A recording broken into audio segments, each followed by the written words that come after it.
Boa tarde, então. Boa tarde a todos e a todas. Eu me chamo Ezequiel. Atualmente eu sou mestrando aqui no programa de pós-graduação da FURG, tá? Eu também sou bacharel em Física aqui pela FURG. E, além disso, eu faço parte do grupo teórico e computacional da matéria condensada, lá da Universidade Federal de Pelotas, tá? Qual a gente desenvolve algumas pesquisas teóricas, como as que eu vou abordar hoje aqui nessa apresentação, intitulada Estados Magnéticos Exóticos da Matéria. A quem já está um tanto cansado, eu prometo não me prolongar, ser bem sucinto, tá? Para isso, então, a gente vai primeiramente entender o que é um estado magneticamente exótico. Posteriormente, vamos ver também um modelo teórico que é conveniente para a gente tratar desses estados. Após, a gente vai ver o que é um conceito físico chamado frustração. E vamos ver também dois estados magneticamente exóticos, que são os vidros de spin e os líquidos de spin. E, ao final, vamos ver aplicações e correlações com outras ciências, tá? Mas, sem mais delongas, um dos principais objetivos da física da matéria condensada é a devida compreensão dos seus diversos fenômenos magnéticos, e podemos dizer que todo fenômeno magnético, seja microscópica ou macroscopicamente, ele vai ter como parte elementar uma grandeza física chamada momento angular intrínseco, ou spin, que por sua vez é associada ao momento magnético intrínseco dessa partícula.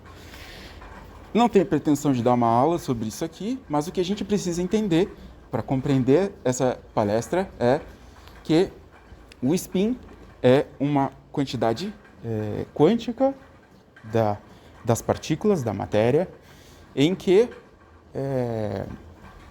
vai estar relacionado com as possíveis orientações que essa partícula vai ter.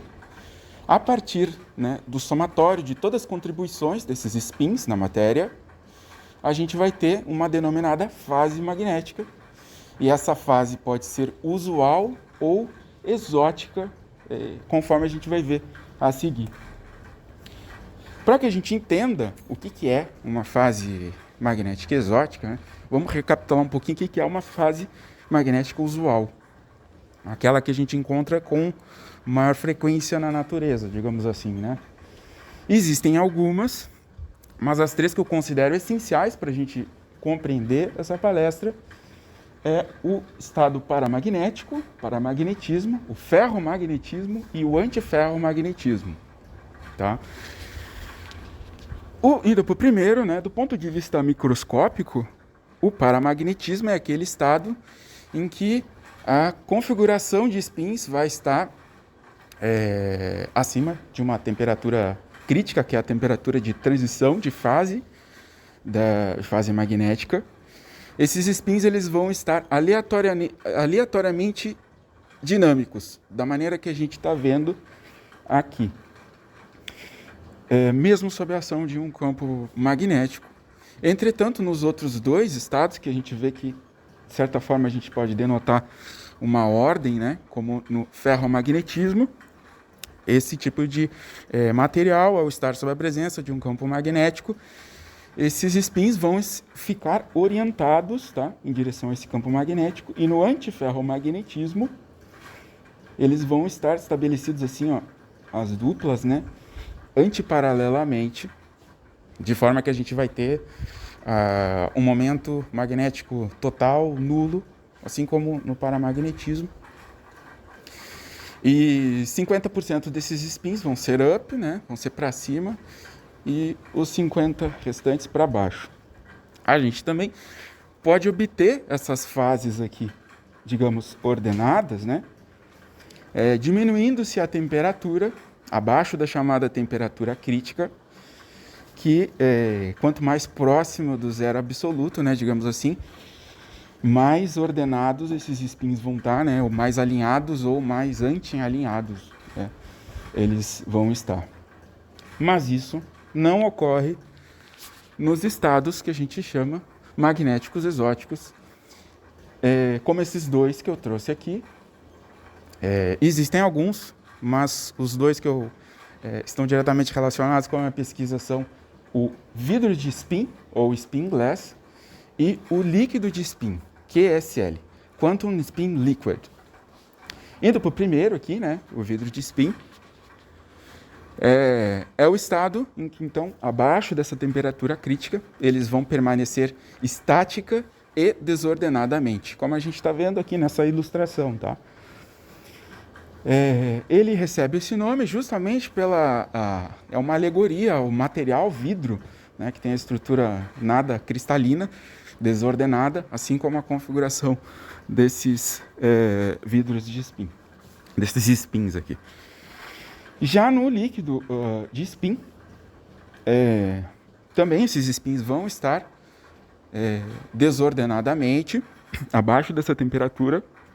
Entretanto, a gente vai observar essa dinâmica aqui, essas flutuações quânticas entre esses spins. Tá? Então, é desordenado e, de certa forma, a gente tem uma dinâmica dada por essas flutuações quânticas desses spins. Então, talvez aqui alguém pergunte, tá, se o líquido de spin é desordenado e tem essa dada flutuação aqui, nessa dinâmica, então ele é igual ao estado paramagnético, não é verdade? E a resposta, obviamente, é não. Porque, apesar de ter uma desordem dinâmica, essa dinâmica é fortemente correlacionada.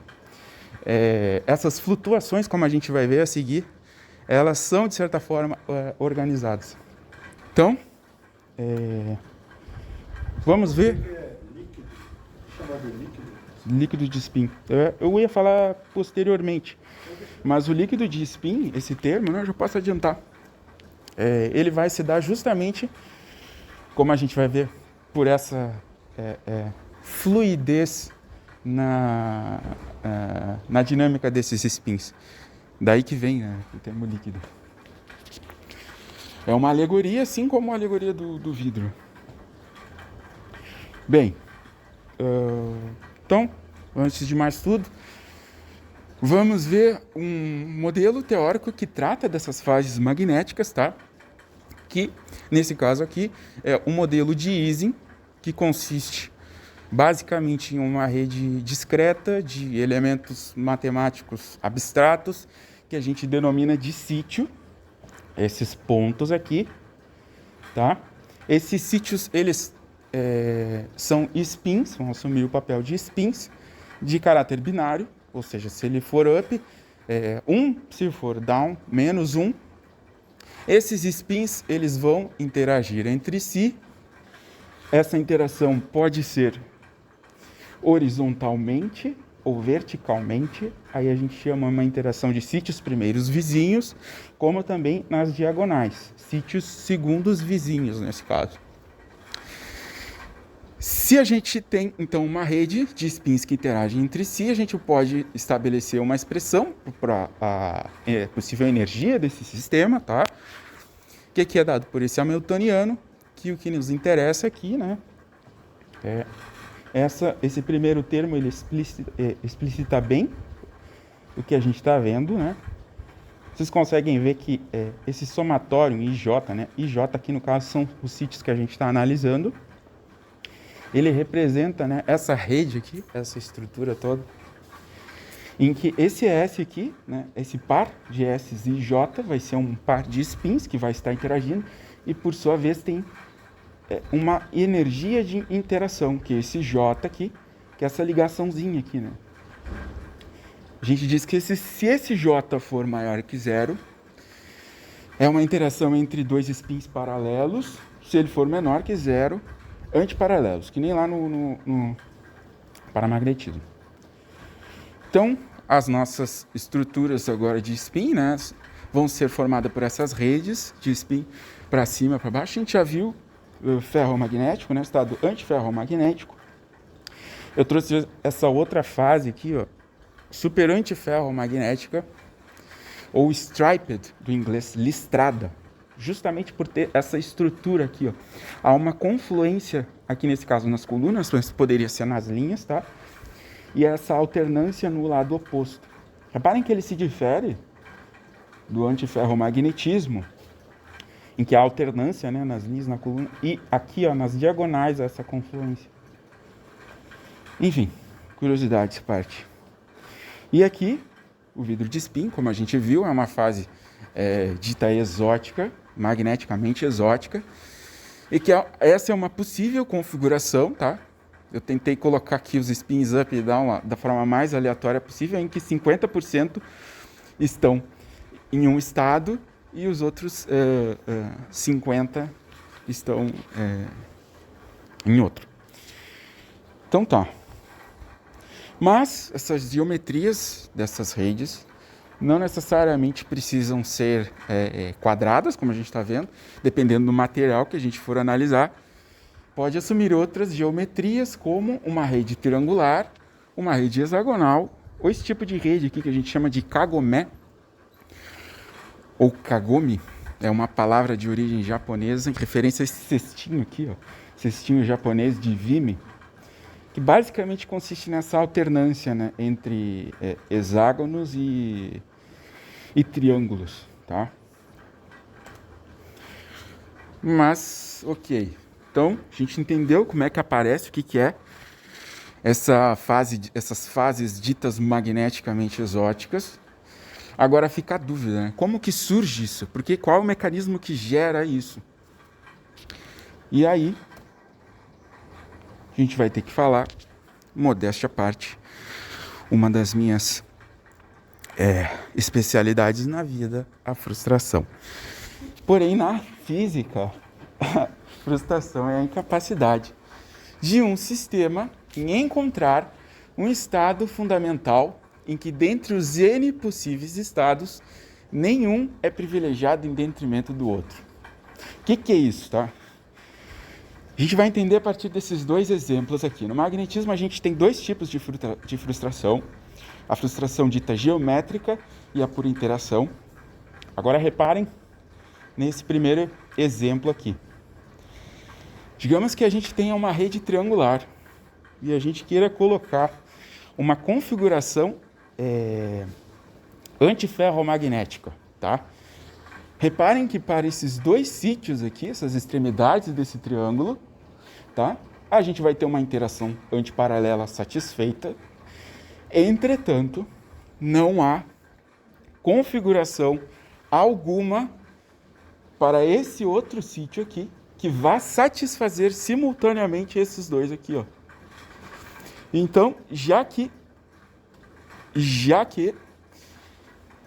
esses sítios não vão ser satisfeitos, esses sítios vão ser frustrados, na verdade. E tem também esse outro tipo aqui, que é uma frustração gerada por uma dada interação. Vamos imaginar que a gente tem um metal nobre, tal, com uma configuração inicialmente ferromagnética, todo ordenadinho, certinho, e a gente dilua impurezas nesse material, nas moléculas desse material, de forma que ocorram esse tipo de acoplamento aqui, ó.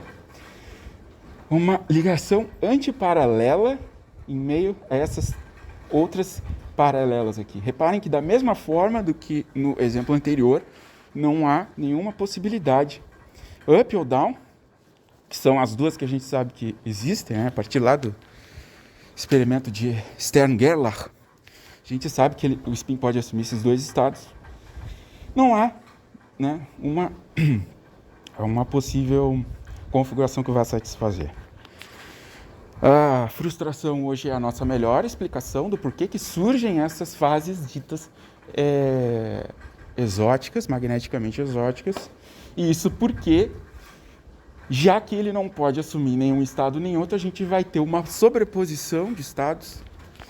Então, a gente vai ter um estado degenerado, que é aquele que a gente não tem um nível de menor energia, o mais provável que vai ocorrer nesse dado sistema. Por exemplo, numa rede triangular, a gente vai ter que considerar essas 6 possibilidades aqui, né? São as 6 antiferromagnéticas para essa rede, né? A gente não está considerando todas up, todas down. Então, a partir desse estado aqui dito degenerado, essa sobreposição, né, desses 6 estados, o que vai ocorrer na prática, né? Se a gente pudesse olhar lá para o spinzinho, eles vão se arranjar estaticamente em uma maneira não usual, como no vidro de spin, ou eles vão flutuar de uma maneira também não usual, como nos líquidos de spin. Indo para o primeiro caso, em que esse desordenamento vai ser estático. Aqui são 3 imagens que eu trouxe que tentam nos passar o que seria uma rede desordenada, do jeito que a gente viu, o que geraria aquela sobreposição de estados, tá?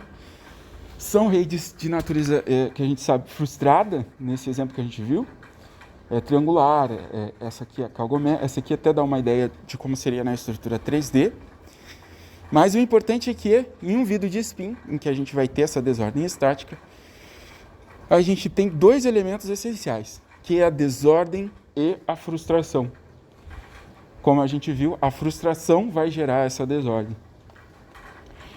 Experimentalmente, esse tipo de fase magnética, esse tipo de fenômeno, foi observado lá em 72 pelo Canella e o Maydosh. Eles estavam estudando essas ligas metálicas de ouro e ferro, e eles se depararam com esse comportamento aqui, bem anômalo nesse gráfico à esquerda.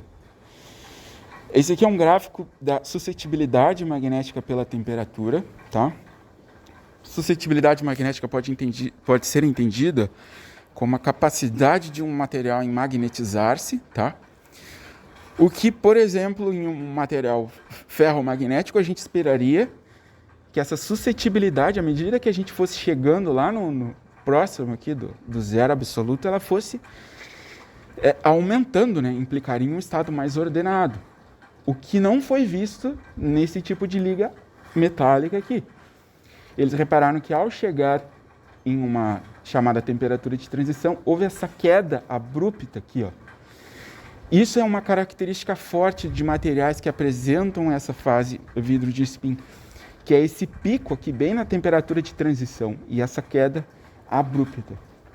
Esse tipo de material é usualmente visto em pirocloros, como esse aqui que a gente está vendo aqui, ó. E até esse trabalho que eu trago aqui, publicado em 2010, esses pesquisadores fizeram um estudo analisando os dados dos últimos 20 anos, né, de materiais que apresentaram esse tipo de fenômeno, e eles viram que há esse tipo, eles são provavelmente encontrados em materiais que seguem esse padrão aqui, ó, em que o A é um íon terras raras, o B é um metal de transição e o oxigênio. Esses materiais são chamados pirocloroóxidos, que são materiais em que sua estrutura lá vai ter a chamada que a gente viu, frustração geométrica, tá? Mas, como a gente viu, aquela sobreposição de estados também pode gerar determinada dinâmica, como é o caso dos vidros de spin. De uma maneira bem simples, para que a gente possa entender como se dá essa dinâmica, como a gente pode descrever essa dinâmica, né? Essas flutuações daqueles spins que a gente viu lá no líquido de spin, a gente pode partir desse exemplo aqui.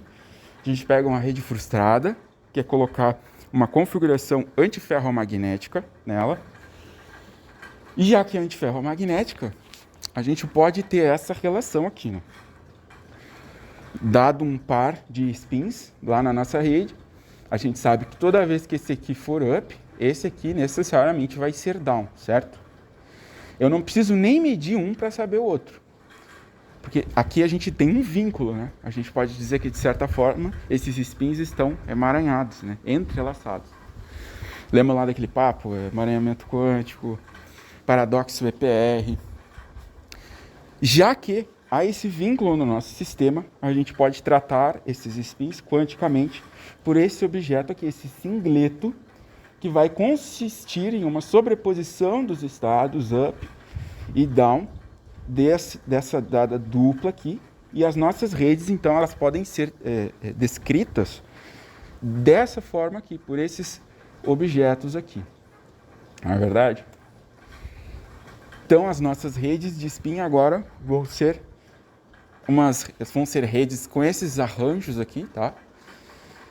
Arranjos de singleto, que são essas sobreposições de estado. Esse corpo aqui, essas redes a gente chama de RVB, Resonating Valence Bond, tá? Em que esses emaranhamentos, quanto mais perto, aqui em azul escuro, mais fortemente serão, quanto mais longe, mais fracamente serão. Entenderam a ideia? É genial, né? Os guris são bons e as gurias são melhor ainda. Eu trouxe aqui um vídeo que vai ilustrar brevemente, tá? Tudo que foi falado até aqui. Eu vou ir dando uns comentários, né? Imagine lá que a gente, então, tem uma rede frustrada. Essa rede frustrada, quando a gente tenta colocar uma configuração antiferromagnética, a gente vê que essa rede vai ser necessariamente frustrada, certo? Ou seja, não há como satisfazer todas as configurações ali. Aqui vale dizer um parênteses, né? Classicamente, essa configuração de spins ela se acoplaria dessa forma, né? 120 graus entre si. Que a gente sabe que não ocorre, porque o spin só pode ser up ou down. Ele tem dois estados. Então, mas partindo assim, para fim de ilustração, a gente vai construir uma rede. Vamos imaginar que o primeiro a gente sabe com 100% de certeza que ele vai ficar assim, embora a gente sabe que o princípio de Heisenberg não permite isso. A gente vai ver que esse outro triângulo que foi acoplado, ele vai ter duas possibilidades para manter o mesmo ângulo. E quando a gente anexa aqui, contempla a rede inteira, né, são inúmeras possibilidades. Portanto, a gente tem que considerar certa dinâmica nesse material. E a gente viu, graças a essa dinâmica, o termo spin liquid, né, a fluidez de um líquido, aí a alegoria. A gente viu que essa dinâmica ela é descrita muito bem quando a gente considera, né, os spins emaranhados por essa estrutura aqui, que é uma sobreposição de estados. Então, as nossas redes do lado do líquido de spin, elas vão ser essas redes aqui de singletos, que a gente chama de RVB, tá? Em que há esse arranjo, essa dinâmica. Aqui vale uma curiosidade que essas flutuações elas vão permanecer abaixo de temperaturas baixíssimas, inclusive no zero absoluto. Então é um sistema que tem a chamada entropia residual. Tá? Mas se a gente pegar esse sistema e elevar a temperatura, é observado que esses singletos eles vão se quebrar, eles não vão mais estar emaranhados. Entretanto, esse tipo de fase magnética tem determinadas excitações, que a gente não vai entrar nesse papo aí. Essas excitações vão acabar se rearranjando, os singletos, expulsando esses spins, de forma que a gente tenha essa rede aqui, RVB, tá? Então tá, vamos ver algumas aplicações de sistemas frustrados que estão presentes em diversas tecnologias, inclusive em outras áreas da ciência, tá? E a primeira relação que sistemas frustrados encontram é a supercondutividade em altas temperaturas. Eu diria que essa é a área que mais se dá bem com sistemas frustrados, supercondutividade em altas temperaturas. Eu trouxe alguns trabalhos, tá? Que mostram resultados nessa área, como esse aqui, em que esses pesquisadores analisam esses dois materiais aqui, e eles encontram uma coexistência em um estado supercondutor e em um estado vidro de spin. Isso aí se dá justamente por estudar esse material nessa fase de transição, bem na fase de transição, em que horas vai ter essa oscilação. Uma hora ele vai assumir um estado supercondutor e horas um estado vidro de spin, tá? Tem esse outro trabalho da mesma natureza, o pesquisador utiliza simulações Monte Carlo e ele ainda enfatiza a importância dos modelos teóricos, né, para descrever o que está sendo visto experimentalmente. A ideia aqui nesses trabalhos é justamente estabilizar a fase supercondutora, né, que é o que a gente quer. E já que ele está oscilando em uma fase supercondutora, é uma fase vidro de spin. Mas sistemas frustrados também estão relacionados com coisas do nosso cotidiano, como, por exemplo, tecnologias em baterias de lítio, por exemplo, né? Esse trabalho que eu trouxe aqui, por exemplo, os pesquisadores estavam analisando esse material e eles descobriram que, ao substituir um átomo de boro no material do eletrólito da bateria e colocar um átomo de carbono no lugar, a mobilidade dos íons de lítio na bateria aumentavam. E essa mobilidade ela se justifica justamente porque a rede de ligações do lítio ficou frustrada e ele não tinha mais um estado para se acoplar ali e ele ficava pulando de estados de forma que, né, convenhamos que é interessante para um eletrólito de bateria transmitir íons mais eficazmente, então essa mobilidade ajudou na eficácia dessa bateria. Tá, mas além de tecnologias em bateria e outras, a gente tem muita frustração rolando na nossa cabeça, não é verdade? Esse trabalho aqui, por exemplo, o pesquisador ele encontra padrões de frustração em algumas regiões do nosso cérebro distintas, tá? Porque, pasmem vocês, as nossas redes neurais sinápticas, elas consistem em redes frustradas, né?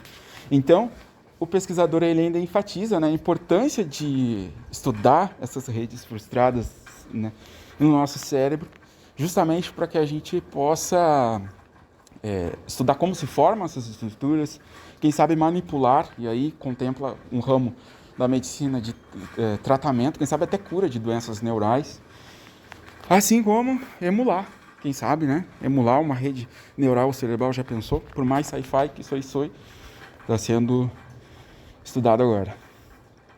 E por último, mas não menos importante, a frustração também está no meio da chamada segunda revolução quântica, que vai ser o momento em que a gente vai conseguir manipular a informação com circuitos quânticos, né? E dentro dessa área, tá, a chamada computação quântica, em que um dos seus principais objetivos é encontrar o chamado qubit, que é o bit quântico, que diferentemente do nosso bit conhecido, o binário pode assumir 2 estados, né, o 0 a 1, o bit quântico pode assumir N estados. E dentre os principais candidatos que podem ser o novo qubit, o mais eficaz, está essa estrutura aqui, magnética, esse fenômeno magnético chamado Scarmion, que eu também não tenho a pretensão de explicar. Isso aqui é outro campo de pesquisa dentro da matéria condensada. Mas assim, de uma maneira bem simples, os Scarmions consistem nesses redemoinhos de spin aqui, ó. Então a ideia é manipular informação com essas estruturas aqui, tá? E esses Scarmions, pasmem vocês novamente, eles são encontrados em materiais frustrados magneticamente. Mais especificamente em frustrados geometricamente, da mesma forma que a gente viu lá no início da apresentação. E aqui vale até, quem sabe, o parênteses de que vejam como algo tão simples, né? Um triângulo ali, aquela estrutura, aquele modelo teórico tão simples, acaba descrevendo um fenômeno tão complexo quanto isso, né? Eu acho que simples é até um adjetivo ruim. Eu diria elegante, singelo, algo tão modesto que com uma simplicidade intrínseca, né, fica mais bonito. acaba descrevendo uma coisa tão que vai revolucionar provavelmente a ciência, aumentando os níveis de computação, e, enfim. Essas aqui foram as minhas referências, tá? Não só o que eu utilizei nos slides, mas o que eu acabei lendo para preparar, né, a apresentação. Eu espero que vocês tenham gostado. A minha intenção, como eu falei, era dar uma introdução ao tema, um panorama geral da área. E aqueles que, porventura, né, que vão assistir depois, aí, que estão assistindo, porventura se interessem por essa área, eu indico aqui o nosso programa de pós-graduação em Física da Universidade Federal de Rio Grande, que além de ensino público, gratuito e de qualidade, desenvolve pesquisa com diversos assuntos, como esse que eu acabei de falar aqui. Eu deixo aqui o meu contato também. Quem porventura tiver alguma dúvida, pode me contatar. Estarei disponível. Obrigado.